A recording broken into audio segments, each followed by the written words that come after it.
I'm George Santos, and I'm here with We Are Not Journalists. Coming up on We Are Not Journalists. I'm hoping that these are robots, and I can't... You're hoping that robots are racist? Yes. Easter happened to fall on National Unicorn Day, which I think is the mythical creature and not just when a straight couple has a bisexual third. Oh. Welcome to We Are Not Journalists. I'm Maximilian Clark. And I'm Walter Masterson. Max, are you sad? Yeah, I'm sorry. It's just April, so, I have to pay taxes. Oh, taxes. God, I hate that. Is this you? Yeah. Yeah? Yeah, that's us.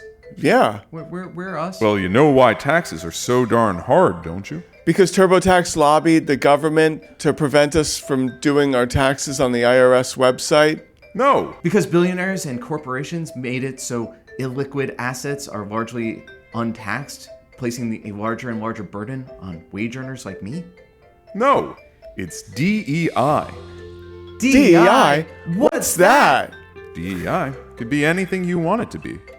Did you know that the mathematician Aryabhata invented the concept of zero over 1,500 years ago in India? Zero? That's what I put for my charitable tax deductions. That's the number of friends I have outside of work. Well, if India didn't do that, would you really be paying taxes? Oh, God. Damn India. Damn it! Are your wages low? Yeah. Yeah. That's DEI. Yeah, that's right. Mexicans do have jobs sometimes. And I heard a Fortune 500 company hired a black person once. Let DEI be the scapegoat for all of your issues. So DEI is the reason I need to drive to the gas station to buy those boner pills anytime I want an erection. Yeah, why not? It's DEI. So is DEI the reason that Google kind of sucks right now? Oh yeah, it is. Wait. Why? Why is that DEI?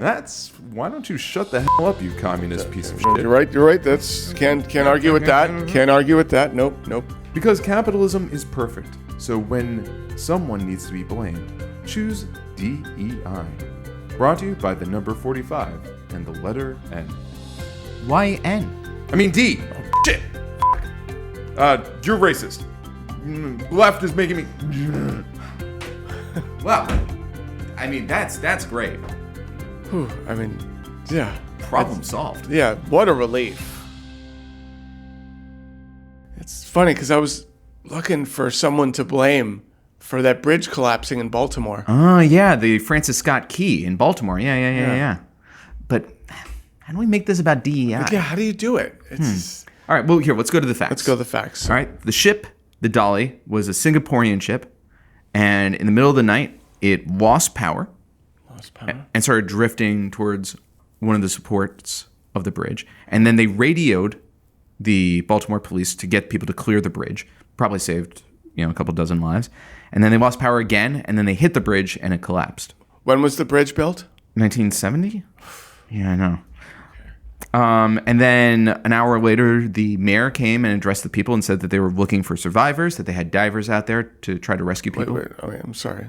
The mayor? Yeah, Brandon Scott, the mayor of Baltimore. Okay. What race is he? He's black. Diversity hire! Oh my God. I knew it! Why else would Baltimore, a city with a 62% black population, have a black mayor? What about the 28% of white people in Baltimore, huh? Yeah, no one thinks about them. No. Though I think some of them also did vote for Brandon Scott. No. The only way he got elected as mayor is through Omar and Avon Barksdale and Stringer Bell boosting up his campaign. I believe that those are characters from The Wire. What's that? Anyways, conservative media's blaming of the DEI mayor has gotten so intense that Brandon Scott had to address the issue himself. I will allow you, Mayor Scott, if you choose to do so, to respond to the tomfoolery and attacks on you for having the nerve to be black and also a mayor. Well, I think, listen, I know, and we all know, and you know very well, that black men and young black men in particular have been the boogeyman for those who are racist and think that only straight, wealthy white men should have a say in anything. We've been the boogeyman from them since the first day they brought us to this country. And what they mean by DEI, in my opinion, is duly elected incumbent. We know what they want to say, but they don't have the courage to say the N-word. And the fact that I don't believe in their untruthful and wrong ideology, and I am very proud of my heritage and who I am and where I come from, scares them. Because me being at my position means that their way of thinking, their way of life of being comfortable and suffering, and while everyone else suffers, is going to be at risk. And they should be afraid, because that's my purpose in life. So I guess it's racist to look at a bridge collapsing and blame the black mayor. Yeah. So I guess it's racist to say the N-word now. Yeah. Okay. Well, so I guess it's also racist to look at a black pilot and say, "Oh, I'm not getting on that plane." Yes. Yes.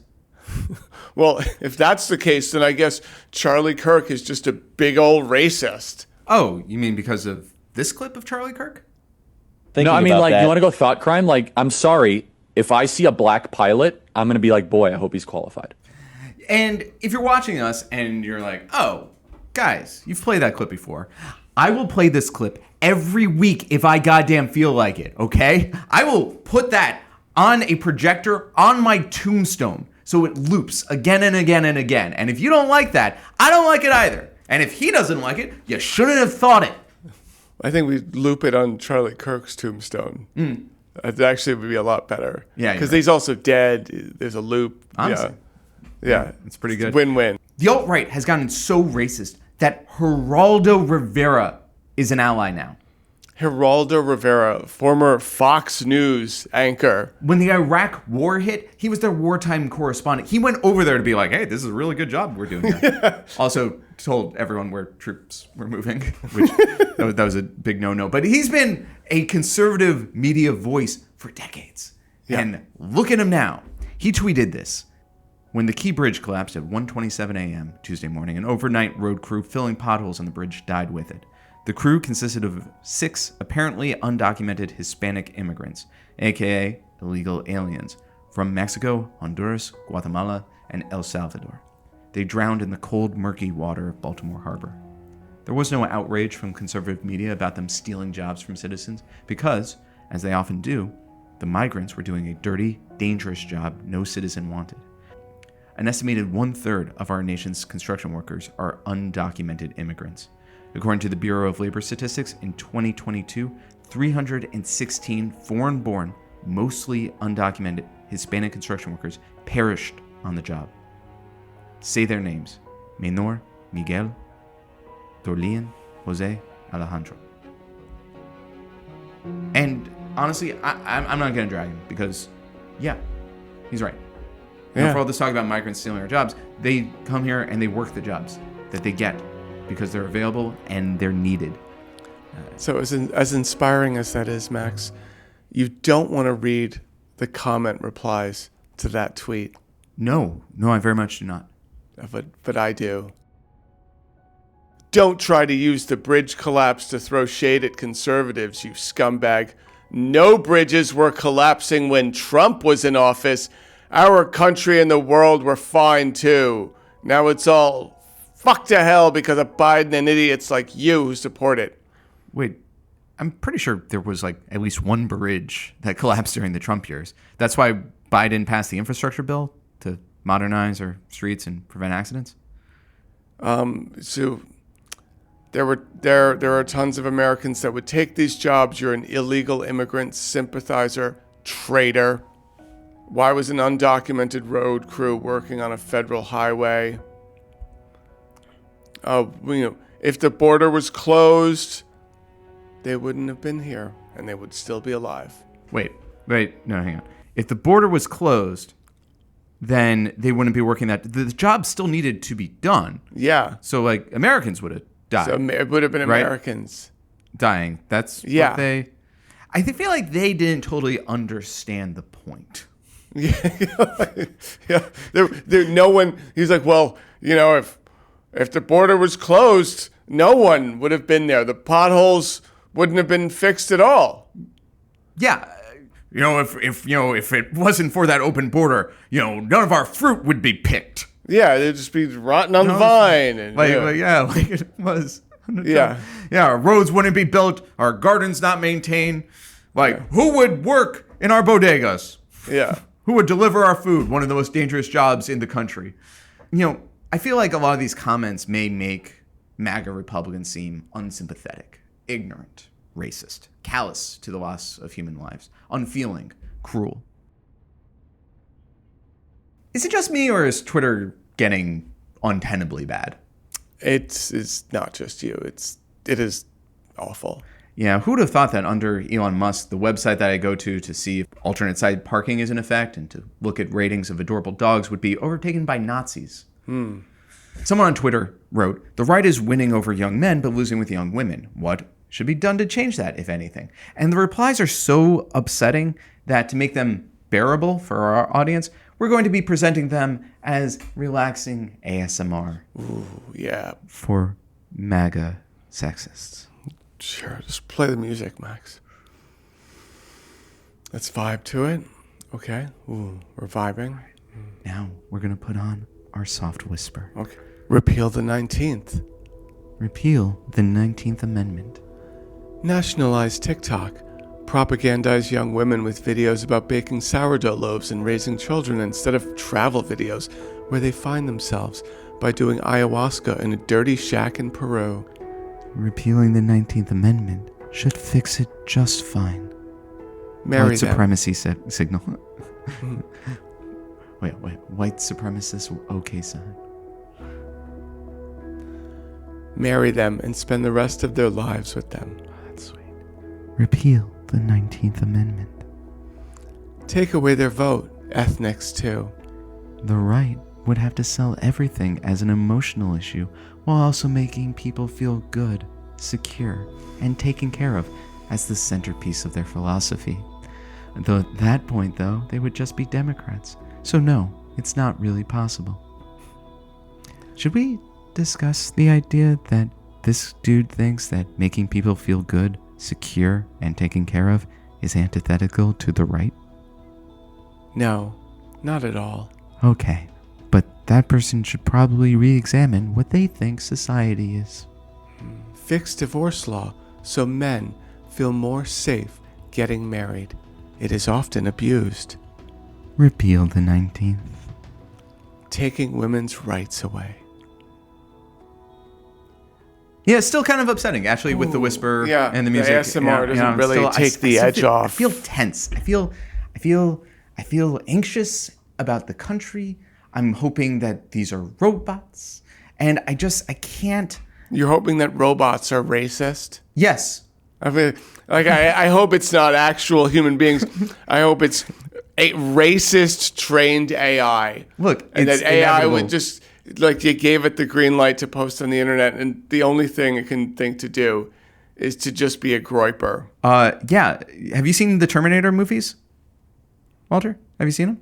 Yeah. So there's all these human survivors fighting for humanity in the future. Mm-hmm. How many of them were black? Yeah. It's a good point, actually. AI is racist. Skynet first move. DEI mayor detected. Yeah. Wow. Huh. It's not a bad point. Yeah. Wait, now I'm got it in my head. I'm like, what? Did I see a black person in Terminator 1 or Terminator 2? Okay, I don't want to think about this any longer. Charles Dyson in Terminator 2, but he's in the past, or the present, or whatever, 1992. Well, he works for Skynet. Yeah. Oh, that's it. DEI! God damn it! Oh, no. Oh, no. I mean, someone say that, in Terminator 2, he saved the day. No. Okay. No. Charles Dyson, yeah. Here you go. So the only black people work for Skynet. Yep. because of DEI. So I feel strangely refreshed. I can take one more. What's something else that the right is mad about this week? Okay, well, it's really nothing. So Easter was last weekend. Oh, was it? I should have said something to someone. I always get confused because I think that it should be the same week as Passover, and it never is because, the Last Supper supposedly is a Passover Seder, so I feel like it should happen at the same time, but it's like sometimes it's May, March, mid-April. Well, it bounces. so Easter is always the first Sunday after the full moon, after the spring equinox. So we have the spring equinox, happy spring, then a full moon, happy being a werewolf, And then a Sunday. then whenever Sunday comes after that. Yeah, like the Sunday the week after, yeah. Oh, okay.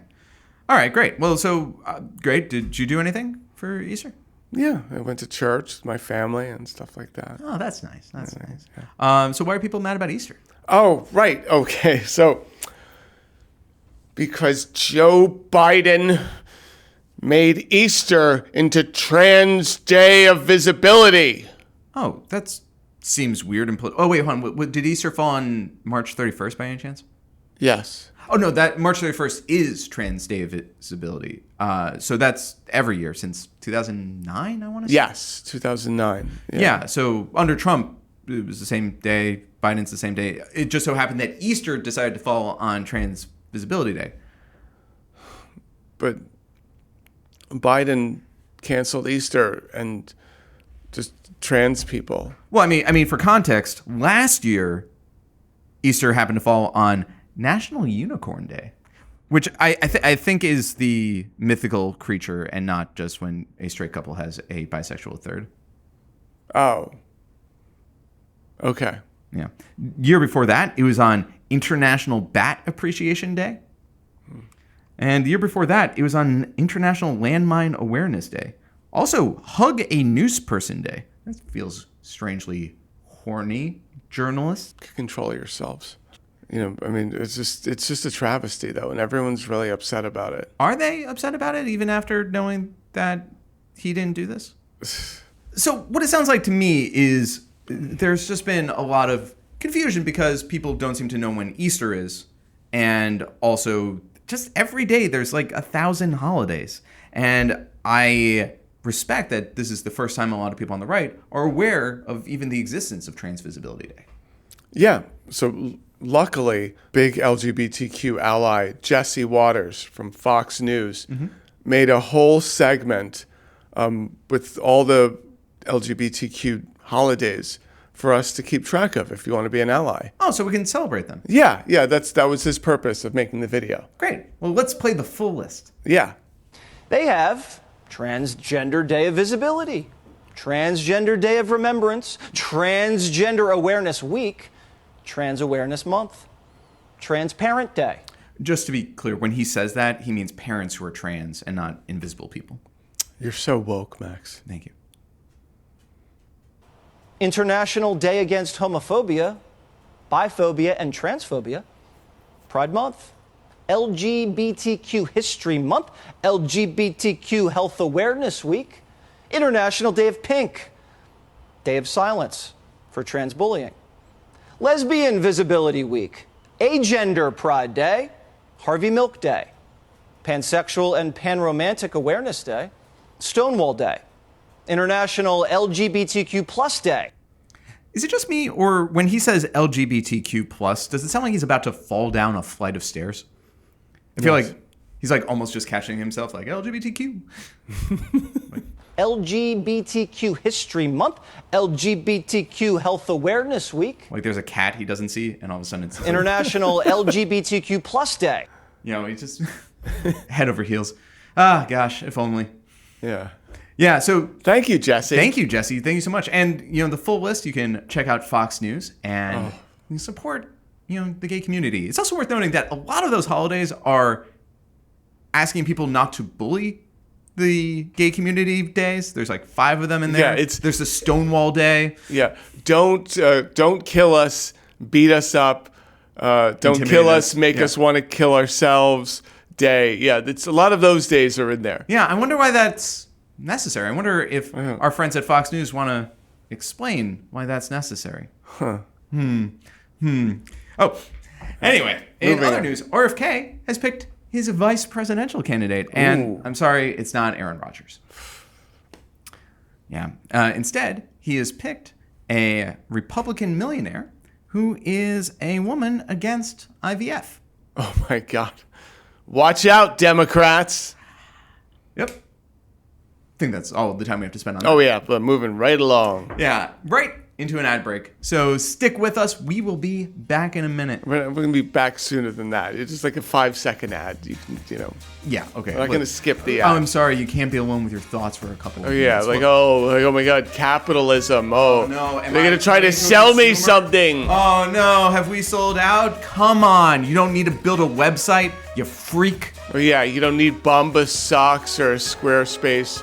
Although when this airs on YouTube, the funny thing is that it's Epoch Times and Donald Trump ads. Yeah, because they don't get the satire of it. Which, honestly, we will take that money. I will take Donald Trump's money. Yeah, absolutely. Whatever's left, really.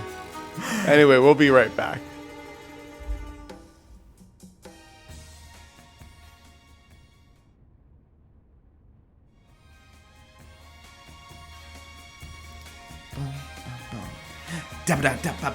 Welcome back to We Are Not Journalists, the only show where the two of us are hosts, Walter and Max. Hey now.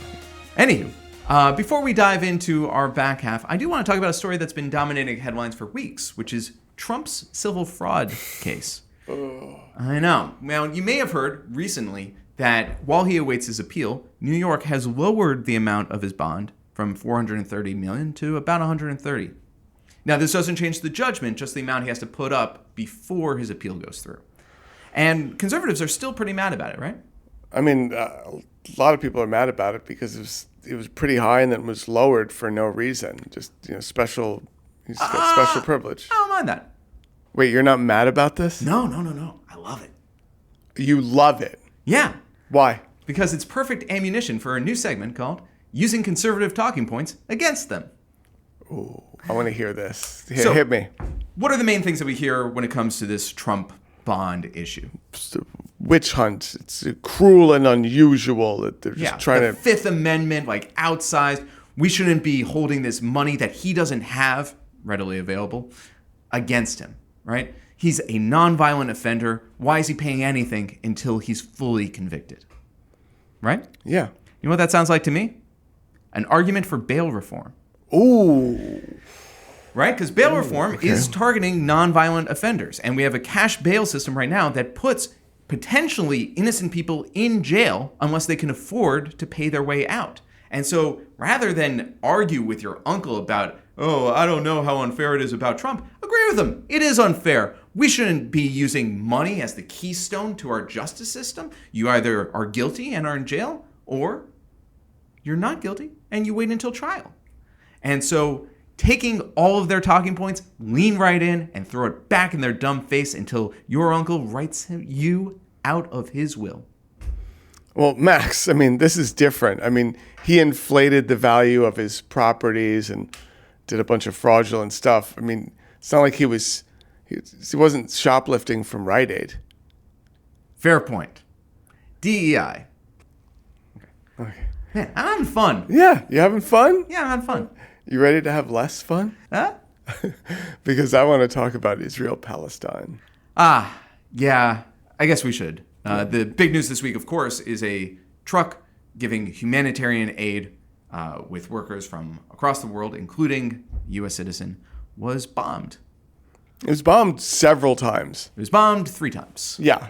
Which, because it's a bomb and a truck, you would think once is enough, but thrice is the number. It was bad. It was bad. It was so bad that Israel claimed responsibility. Yeah, it was so bad. Even Israel was like, that was weird. That was a clearly marked truck there. I spent 5 minutes looking at Netanyahu's tweet about it, and I was like, wait, he's admitting that this happened. Yeah. I was like, I even looked and I was like, no, this is a fake Twitter account.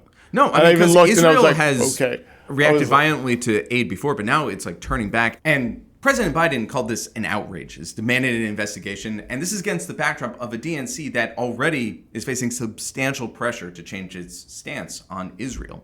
Yeah, or else they're going to, possibly lose the election. Yeah, and I think that recently the primary tactic of voting uncommitted has actually really moved the needle there, and you're starting to see Democrats of all walks of life suddenly being a little bit more critical and demanding a little bit more accountability.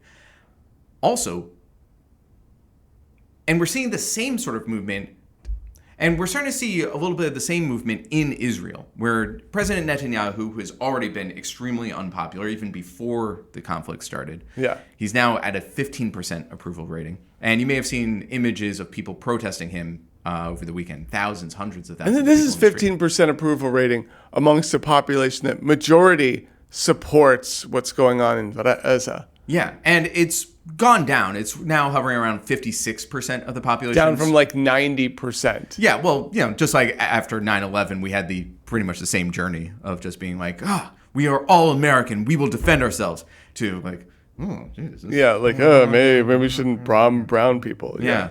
And it's become a more and more contentious issue among Israeli citizenry. Yeah. So I interviewed this guy named Yuval. Mm-hmm. He is a refuser.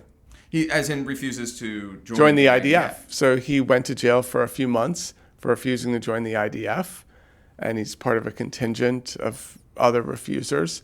Right now, it's a small number, but hopefully it grows.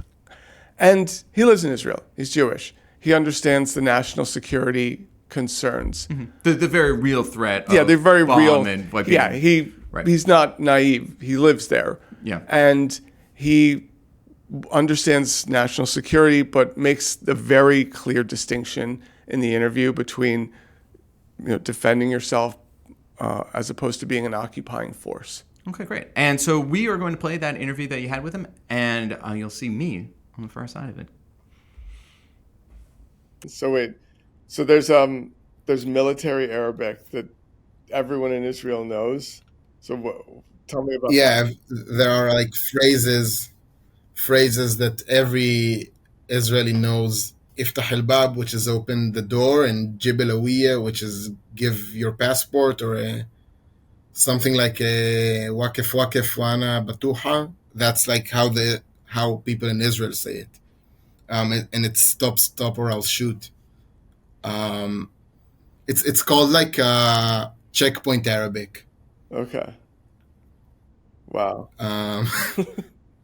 A lot of Israelis also truly do know Arabic, but these are like expressions that got into Hebrew, and I think that most Israelis would know them. So what year was it that you went to jail for refusing the IDF? Like this day last year, I was in prison. And how many other refusers do you know?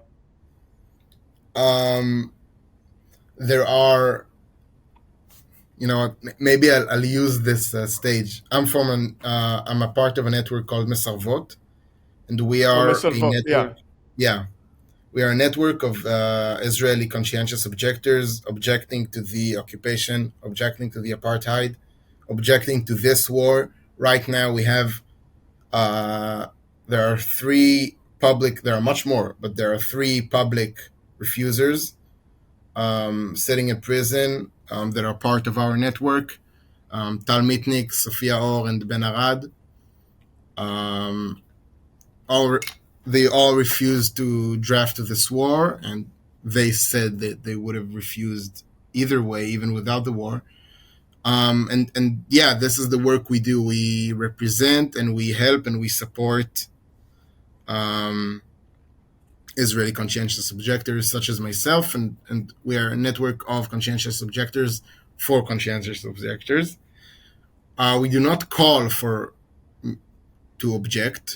We cannot under Israeli law, and we don't do it. But if someone decides to object, then we are there for them, and we amplify these voices and give them support. Explain to my audience your reasons to not want to join the IDF. So it was before this war. It was during the judicial overhaul, although I decided to refuse even before that. Basically, I believe that Israel is an apartheid state. I believe that the occupation is a terrible project conducted by the Israeli state and operated by the Israeli army. I believe that the occupation is an inseparable part of the army, and that the army is obviously an inseparable part of the occupation.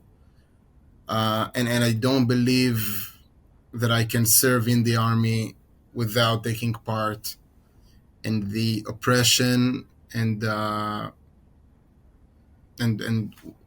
all of what the Palestinians experience, especially now. You're an Israeli citizen. You grew up in Israel. You're Right. Jewish. You're not Hamas or anything like that. Yeah, or not Hamas. I really can't blame them because I think the Israeli state is one of the is probably the best propaganda machine in the history of the world. It didn't only convince all of its citizens, it also convinced the rest of the world that whatever it's doing is correct. Let's say that growing inside this system and then realizing stuff that's going totally against it is not a simple process. So there are a lot of people who are on the one side are really hurting for Palestinians right now, but also really confused about the whole situation because they've lost many friends on the 7th. It's not a dichotomy of you're for or against Israel necessarily. When I talk to people that are on the pro-Zionist side, they will say, well, we're surrounded by countries that want to kill us. So they would see something like you did of resisting joining the IDF as well. That's contributing to Israel being defenseless. If, Israel were to lay down its arms, then, the people would invade and kill everyone. This is a classic question we get here as refusers in Israel. And at face value, I totally agree with it. And the 7th proves it. There weren't any soldiers on the Gaza border because they were all in the West Bank securing settlements, and Israel got invaded. So I agree that if now we would like this eradicate the IDF, there would be no Israel. But I think it proves a counterpoint. I think that it says that, okay, Israel requires the IDF to exist. Without the IDF, there won't be an Israel. And we also agree that the IDF commits terrible crimes, war crimes, and upholding the occupation and all of this.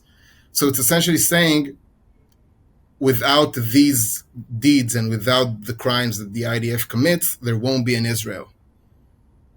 So my answer to this is, do we want this Israel to exist as it is? Now, I'm totally for the presence of Jews in this land. I don't think that Palestinians have more right to this land than Jews, but I don't think we have an exclusive right for it. And I think that, I'm for the IDF not existing, but it needs obviously to be a process, because it's not a call for just throwing your arms away. It's for a reality change, a reality where neither the army nor the occupation exists. Not only the army doesn't exist. Okay. Yeah. So it's more, you're not against Israel having a standing army. It's, you're using this as a protest against the occupation. No, I'm saying that if Israel requires a mandatory army, and then there is a problem here. I mean, I don't think that all the Muslims around us or all the Arabs around us are anti-Semitic or just like really hate Jews. I think there is a true reason why we Israelis need to live on the sword, keep on fighting, because we are doing something that is unethical and wrong. And I believe that if we change this reality and strive for peace, then we just won't need an army in this way. Like just like every other country has an army that is there for purely, I don't know, imagined reasons. Countries have. Every country has an army, but it's not as day to day as Israel. Yeah. Where it's not a 24-hour war and rocket zone. Okay, fair enough. And then, oh man, I met someone at a protest the other day who's a Zionist who's who just got back from the IDF. He wants to debate me, and it was a very funny conversation. He said, I said, there's a genocide going on. He's like, well, I was just there. Do I look like someone who would genocide? And who would be committing a genocide? And he's saying, well, it's the most ethical, moral army. All of these decisions we made, that were made, were made from, top down, and there was so much involved in every decision. It's really one of the things that I find hard to explain to people who are not from here, how far the Israeli consciousness is from any other Western consciousness. And here's the part, for example, that the media plays in it. Every Palestinian killed by the IDF is and always will be a terrorist, just because the IDF killed him. So we don't even have a chance as the Israeli people to question this. And this is the loop of the most moral army in the world. The IDF is the most moral army in the world because it's the most moral army in the world. It cannot kill innocent civilians because it's the most moral army in the world. But why is it the most moral army in the world? Because it can't kill innocent civilians. So, for example, just now when I saw a week ago, when I saw the news article of the Ashifa hospital, it says the IDF captured and killed 400 terrorists. Now, of course, there's not a chance that there are 400 Hamas militants hiding in that hospital. Of course, it can't be this. But again, there is no even the slightest opportunity to doubt these headlines and whatever. It is a crazy information warfare. There is just no truth in the last 6 months. It is true that Hamas used, for example, a lot of the concrete that was brought into Gaza to rebuild houses, to build tunnels instead. But I that's what I tell, friends that I'm talking with, is I truly believe that if we will offer them a future, people in Gaza saw no future. Why would they? 80% of the population there, 80 or 78% of the population there were born after Hamas rose to power. Most of them are severely depressed or have PTSD. They don't have clean drinking water. They barely even have anesthesia sometimes. I do truly believe that if we will give people a hopeful future, they won't turn to violence. I mean, of course, Hamas also knew this could be a suicidal move. Of course, Israel would retaliate like this. And so I don't think, they don't hate us because we're Jewish. I can say it as someone who has, been in the West Bank with Palestinians. There, most of the times I'm in a situation, I'm more scared of the settlers and the soldiers than I'm of the Palestinians, because Palestinians are there hosting me. They don't hate me because I'm Jewish, and if they know that I'm not there to displace them or oppress them, then they're good with me. They're fine, and I believe that most people are like this because most people just want to live. So yeah, I think if we give them any future, show them that there is something to hope for, then people won't turn to violence. And the second thing is, if we'll give them a state, then they'll build an army and attack us. Now they don't have a state, and a lot of people are attacking us. So why not give it a chance? I mean, we're getting hurt from this anyway. Why not give it a chance? See, you never gave it a chance. Maybe we should. That's the problem. And any, I'm fine talking to people that don't agree with me, but the problem is whenever I start a conversation, I try to talk about, I say, all right, what is Gaza? What is the West Bank? And they say, well, I said, it's not independent. They're like, well, the IDF left it and evacuated it in 2005. I was like, but that's still not a state. That's not independence. They don't have an economy. They don't have self-determination. They don't have any of these things. And it then, it becomes challenging to have a conversation of like, what is Gaza? Is West Bank? And, in your mind, I mean, you've been to the West Bank. It's not an independently functioning economy. No, not at all. They use the shekel. I mean, it's tied to us, and if we decide that shekels aren't going in there, then they don't have money. It's simple as that.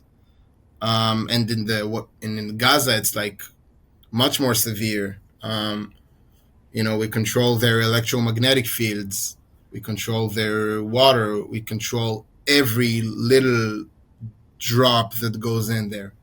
All the electricity, all the water, all the fuel. It's all we control. But yeah, I think that making Gaza the blind spot of the Israeli people is something that was very much deliberate. Because the military control over Gaza was and still is immense. But even until I, independently researched it, I had no clue how deep it runs. And it's crazy once you read it, but being an Israeli, it's one of the craziest things that happened to me in this journey of, changing my mind or getting into my politics was just realizing how far, there are two realities in this piece of land that are so far from one another.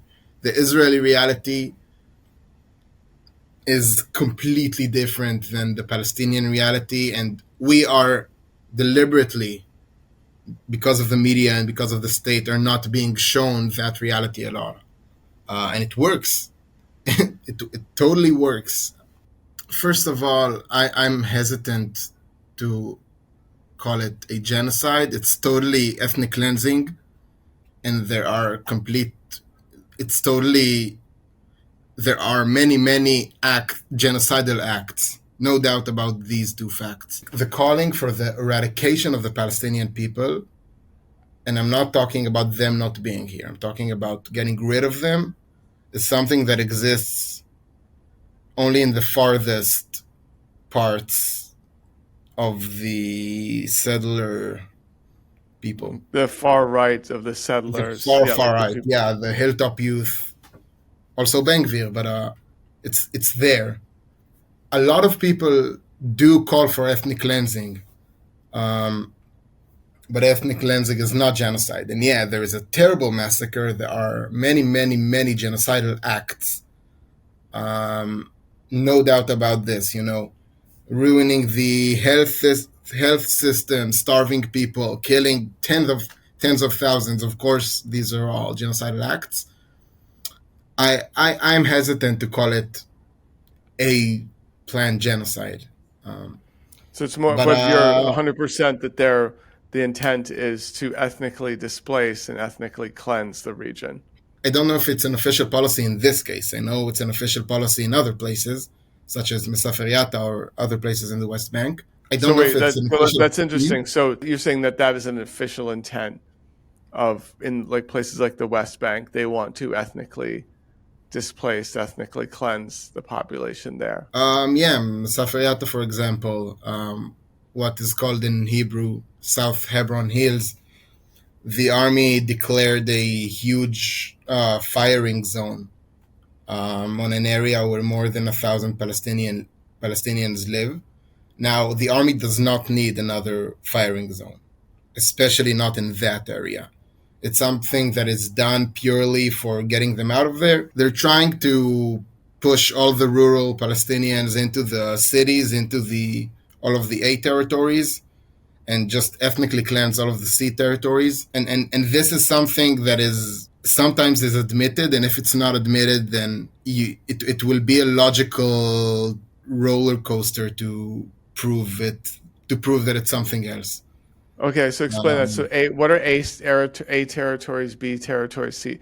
A territories are like city areas within the West Bank. This was something that was decided in the Oslo Accords. A territories is where there is supposed civil and security control of the Palestinian Authority, meaning that the Palestinian Authority, for example, supplies water, cleans the garbage, and also has its own police force. B territory is where there is civil administration is in the Palestinian Authority hands and security is in the Israeli army hands. And C is both Israeli control on these two parts, both on the civil administration and on the security.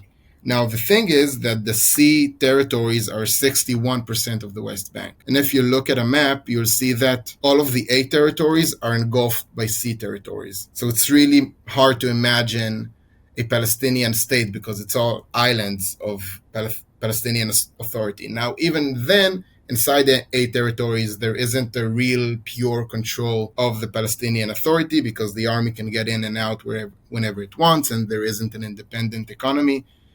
But all of the settling that we hear about and the settlers and all of that, this is what's going on in C territories. Yeah, because I just went to a protest the other day.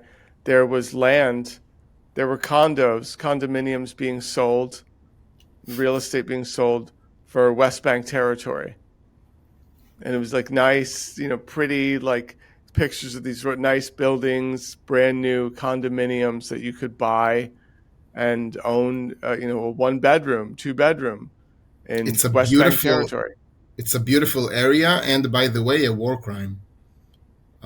Yes. By the international law, and occupying force is not allowed moving its own population towards the occupied land.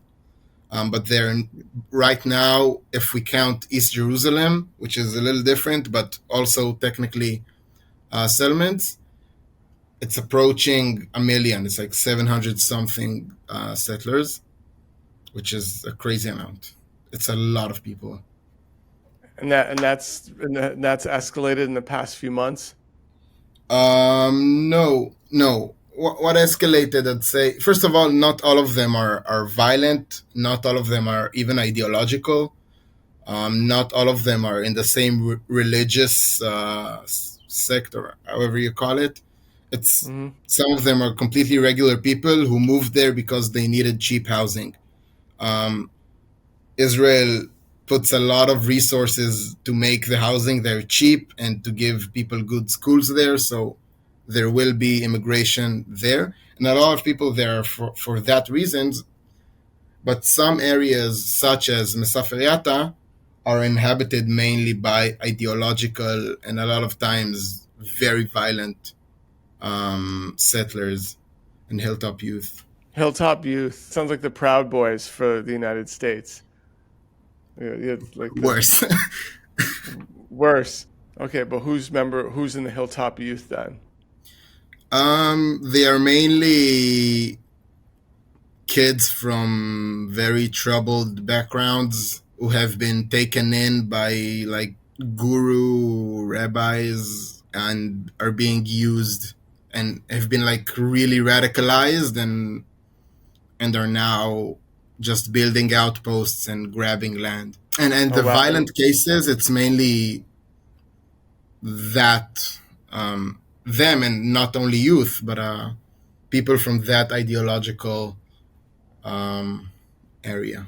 So what part of Israel are you in? Right now, I live in the north. Someone the other day was telling me that like someone in the north was, they were saying that north was getting like, rockets were flying in or anything like that. From Lebanon, from Hezbollah. And they say that it might get much worse and even break out to a war with them, but I really hope not. But we'll see. Yeah. You have a healthy fear of Hezbollah and, radical groups, but, you at the same time, you're against the occupation, but you're not, it sounds like you're not naive. Like it's, you live in Israel. It's what's going on is a reality for you. But at the same time, you're against this ethnic cleansing, massacring, ethnic displacement, settlements. I'm against oppression. And I'm for people living their peaceful lives. And I'm against violence. Are trapped somewhere between two murderous regimes, at least now. I personally think that Netanyahu is just like a murderous thug who's trying to keep this war going so that he can stay in power. Sadly, I also agree. It feels like he and the rest of the government is just losing it and going totally unhinged and off the rails every day that passes. And it's not, it's not only seen through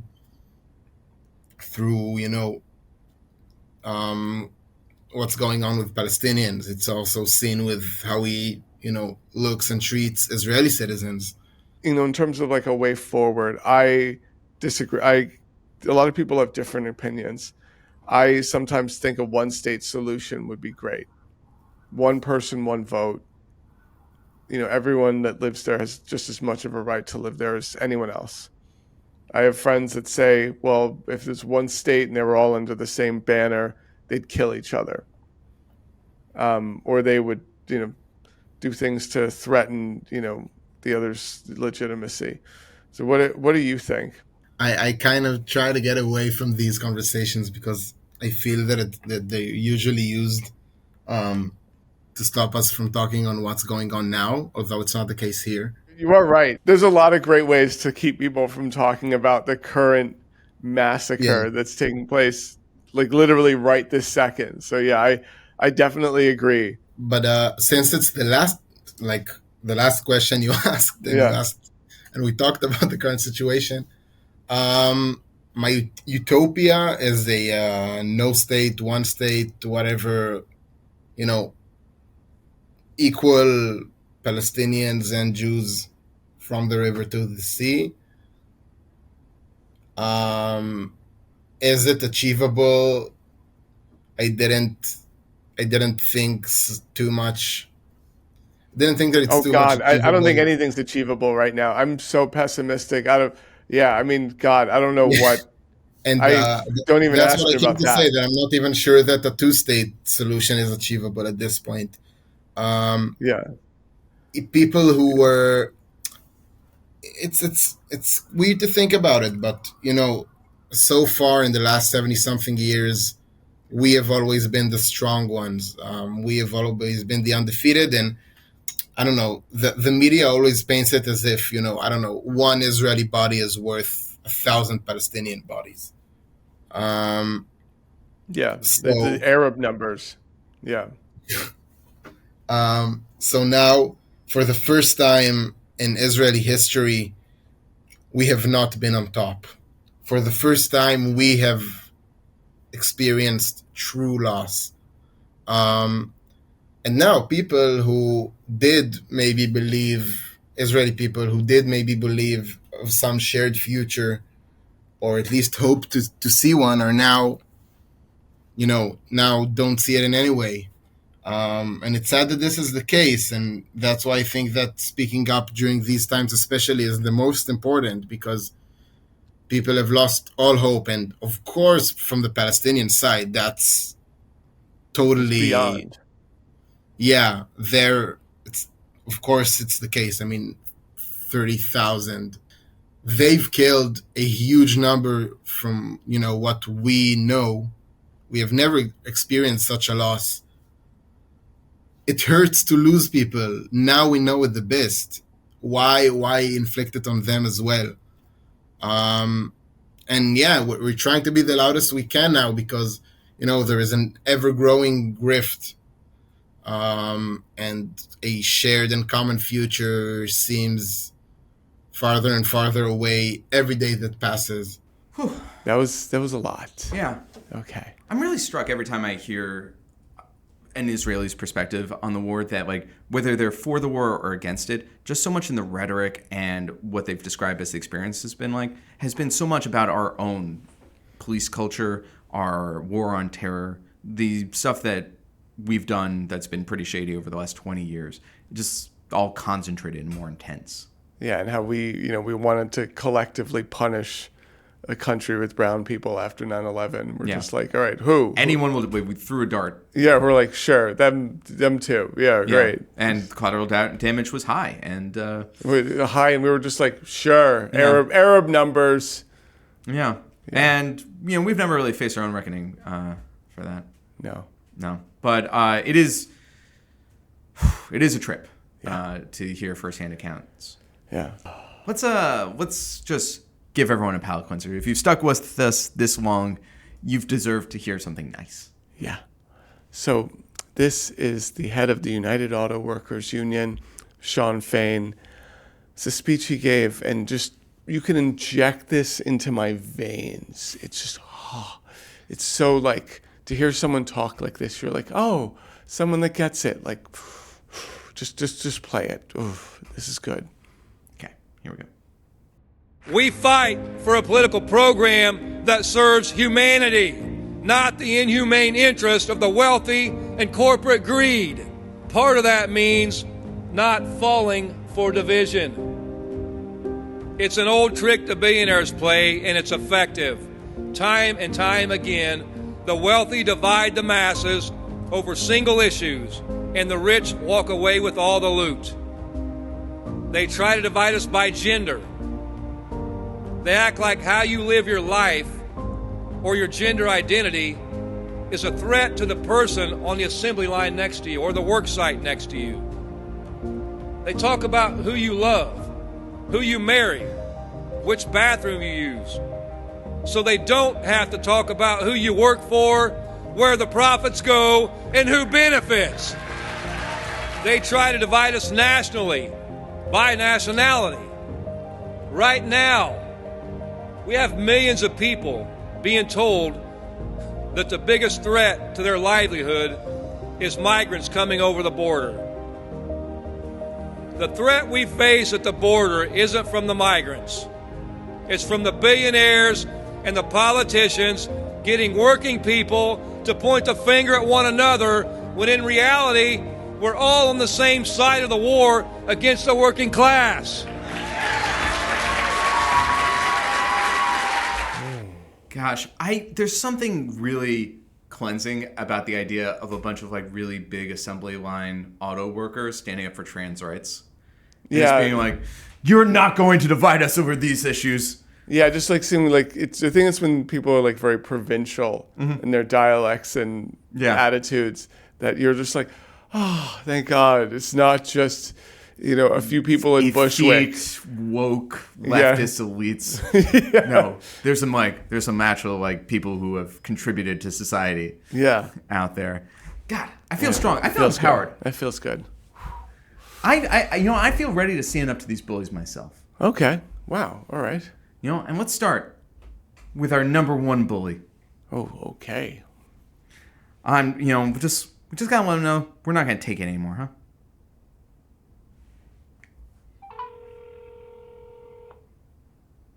Thank you for calling the Central Texas office of U.S. Senator Ted Cruz. We are currently unavailable at this time. Please leave a brief message with your name, phone number, email address, and zip code. Thank you. Go off. That was good. Yeah. Good. We expressed our discontent and think we were very articulate about it. I think, honestly, we've done a lot to heal this country. Yeah.